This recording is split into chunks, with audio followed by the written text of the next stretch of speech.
Google का जो CEO है, शायद सुंदर पिचाई जो भी इसका नाम है, इससे एक बार इंटरव्यू में ये पूछा गया कि यार आप जब कंपनी के, और मैं ये कहानी बता रहा हूँ, मैंने भी मतलब बहुत सारे लोगों से ये चीजें सुनी है, मोटिवेशनल टीचर से, मतलब गुरुओं से और इनसे, तब मैं आपको उनके एक्सपीरियंस बताने लग रहा हूँ। तो सुंदर पिचाई से पूछा कि आप, अब इनकी शायद सैलरी साल की 3800 करोड़ है, अब इनका एनुअल पैकेज 3800 करोड़ है, ठीक है जी, सुंदर पिचाई बिल्कुल। तो मेरे दोस्त इनसे एक बार ऐसे ही ये इंटरव्यू कर रहे थे आपस में बैठ के, तो वहां इनसे पूछा गया कि यार आप एक सीईओ अपॉइंट करते हैं, जैसे मान लीजिए एक सीईओ कोई भी नाम रख लेते हैं, मेरे सामने रवि मनीष आए, रवि आया जी, मनीष आया, जो कमेंट में नाम आ रहे हैं उनके नाम में लिखते चले जा रहा हूँ, मनमोहन आया, बुलबुल आया, बाबुल आया और मनमोहन आया, ये 4 लोग आए, इनका कोई पोस्ट होगी, मान लीजिए डायरेक्टर करके कोई भी पोस्ट होगी, उसके लिए इंटरव्यू के लिए 4 आदमी आए, है ना। आप मेरी कहानी को समझिएगा, सिर्फ 2 मिनट लगेंगे। रवि ने एक कंपनी थी एबीसी, इससे पहले वहां पे काम किया था और इसने जबरदस्त काम किया, 1000% इसने ग्रोथ दी कंपनी को, और आज वो कंपनी 8-10 हजार करोड़ की मालिक है। ये मनीष कोई था, ये बीसीडी कंपनी में था, ठीक है जी, इसने 5000% ग्रोथ दी कंपनी को, ठीक है जी, और इसकी भी कंपनी आज करोड़ों रुपए कमा रही है। ऐसे ही बाबुल की भी कंपनी थी, इसकी बीसीडी रख लेते हैं, इसने भी बहुत पैसा कमाया। ऐसे ही इसकी मनमोहन की थी, इसने भी बहुत पैसा कमा के दिया।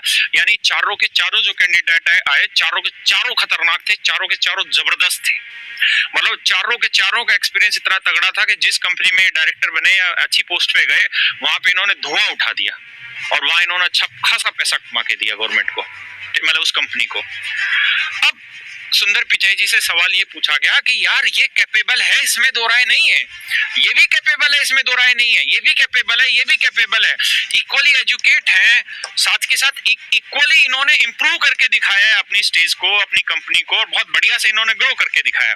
तो आप इंटरव्यू में इनसे ऐसा क्या सवाल पूछने वाले हैं जिसके थ्रू आप इन चारों में से किसी एक का सिलेक्शन करने वाले हैं? किससे सवाल पूछे? रवि से इसकी टेक्निकल चीजों के लिए सवाल पूछे या इससे क्या पूछे? ये सब तो इनको आता है तभी तो इतने सालों का एक्सपीरियंस है, क्या पूछे इनसे?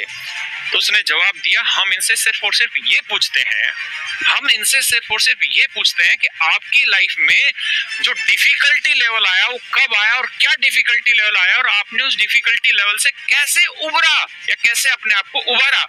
मतलब how do you come back from your difficulty level और डिफिकल्ट टाइम, जब बुरा वक्त आया तो आप वहां से कैसे उठे मेरे दोस्त, ये हम पूछते हैं। और कहता है इसी बात को एक्सप्लेन करने के लिए हम इनको 20 से 25 मिनट देते हैं। भाई मेरी कंपनी आज अगर 5000 करोड़ रुपए कमा रही है और मान लीजिए मैं रवि को अपॉइंट कर लेता हूं, ये ज्यादा से ज्यादा 20,000 करोड़ कर देगा, 1 लाख करोड़ कर देगा। मैंने अपने आप को एक इतने अच्छे स्टेज पे ला दिया है कि वहां से इंप्रूव ही करना है, नेगेटिव है ही नहीं। लेकिन मजा तब है, क्वालिटी तब है जब मेरी कंपनी वहां से गिरने लग रही है और फिर ये आए और फिर ये उठा दे। तो इसलिए इनसे ये पूछा जाता है ऐसे बड़े बड़े लोगों से कि सर जब मुसीबत का टाइम आता है, आपके लाइफ में जब मुसीबत आई तो आपने किस तरीके से इन चीजों को इंप्रूव किया, कैसे आपने टैकल किया। अगर बिजनेस डाउन हो जाए, कोई ऐसी परिस्थिति क्रिएट हो जाए जैसे आज कोरोना की परिस्थिति है, तो कैसे आपने टैकल किया।